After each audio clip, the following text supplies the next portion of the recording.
How do you summarise a guy like Rory into a eulogy? For even within the immediate family, there was a unique connection with each member, a loving uncle, brother, son, and more, but above all, a mate. Similarly, with his friends, it completely covered the spectrum of diversity, the amount of different friendships Rory had, from sharing a lifelong bond with his best mate Turk or James. They did so much together, from primary school and Grease productions, through secondary school and onto Brinsbury and beyond. And there were the sweet old dears whose gardens he used to tend and just make time for, whether it were a game of Scrabble over a cup of tea or giving them the chance to regale the tales of their youth to someone of a different generation who enjoyed hearing them, thus making them still feel an appreciated part of this too busy society. He was equally at home, hanging with the boys and getting into trivial scrapes. One of my favourites being when they borrowed a trampoline from somebody's garden, and they carried it through a veritable assault course with the aim of half burying it in a farmer's field, so when the neighbours looked out the window, they would just see a group of lads bouncing in a cornfield. To his granny and grandpa, they will probably laugh and cry every time they remember a wasp getting up his shorts on a road trip. Or another journey when he felt unwell and was sick into a carrier bag with baby holes in it, and it went everywhere. And hopefully some more pleasant memories too of the sweet little boy he was. Rory enjoyed his computer games too. Which young lads haven't grown up with Zelda or Mario, get and stay up past bedtime that little bit later just because they were doing so well? In fact, half the shed used to be a games console museum. He prided himself on having pretty much every console, well, the decent ones anyway. But when the iPad came out, Rory was happier playing Mario Kart. The other half of the shed is dominated by garden tools, which he began collecting when he discovered his passion for horticulture, a passion which gave him some focus and ambition. As with Rory, most toe rags are just misguided and frustrated people, and once they find a more productive use for all that bound-up energy, more often than not, the little shits turn good.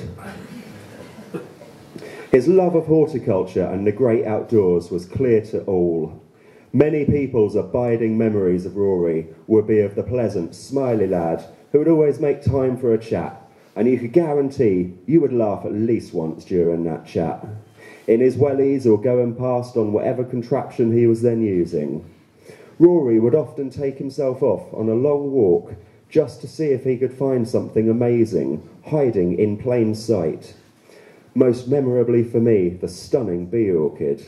Or how many of you have seen his TV presenter-style video on YouTube?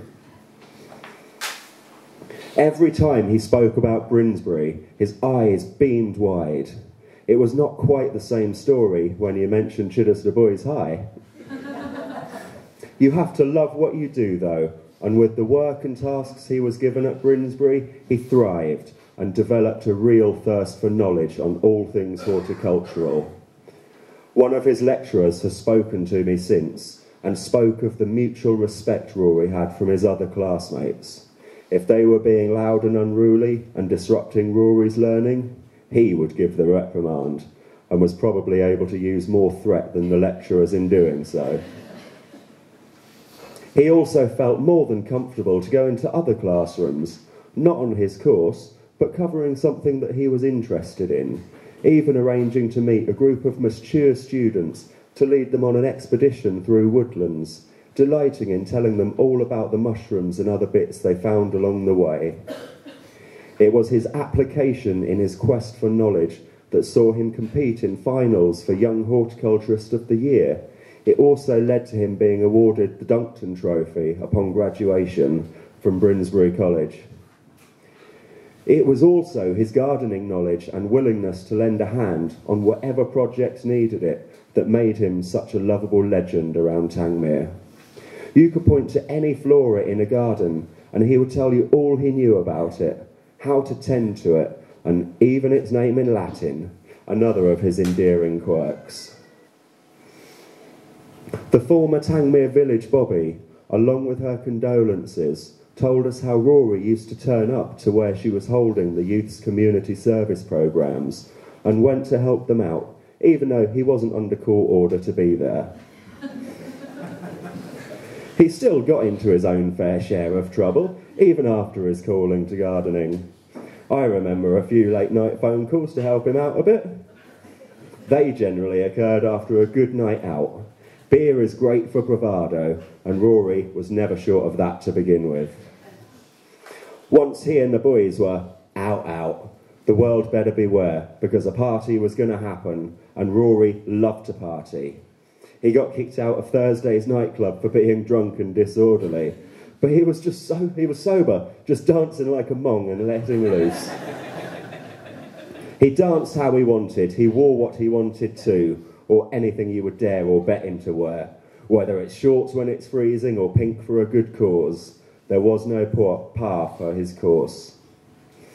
He was a bit of an oddball, a true eccentric, a down-to-earth, lovable guy, but he had a temper and he could flip quickly too, but we won't dwell on that too much. Remember, he damaged his finger crushing a beer bottle in a row with a mate over a bloody Cadbury's cream egg.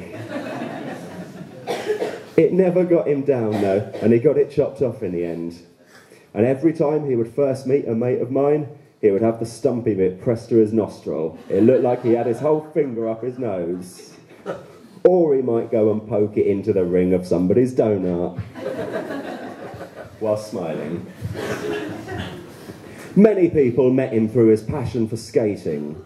Some he encouraged to try it for the first time, and with other, more experienced skaters, they would challenge each other to greater tricks, going so far as setting up their own skate park in a quiet corner of the village.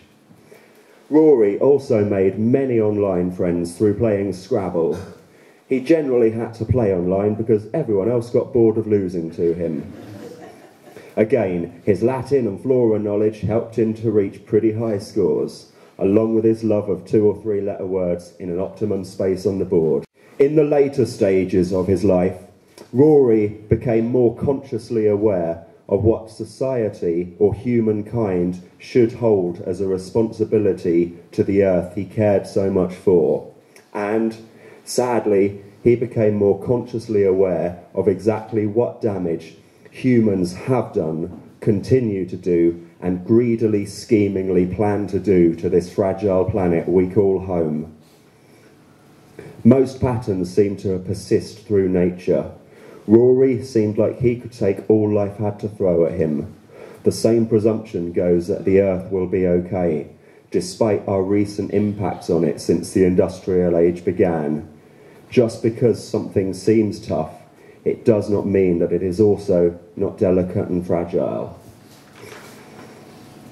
Rory tried to do his part to save the world and to make people seriously think about the possible damage fracking could do to the land, water and environment, not just to look to cheap pound signs and scoring points against the Russians' gas supply.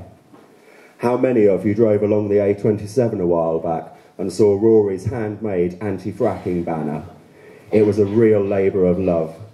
He went along to numerous other protests to protect the liberty of the public too, like with his vendetta mask on the Million Mask March, challenging the greedy banking elite system and the lengths they go to preserve their power. And when the protest camp turned up on the doorstep of the county council main offices and lived on their lawn, Rory was there. Anyone who crossed Rory's path would be considered a friend, and he made an awful lot of them. We all went on a family holiday to Crete, and he heard his name bellowed at him. "Is your name Rory Mins?" Someone asked. We had gone to Crete, and there was still somebody there whose life he had touched.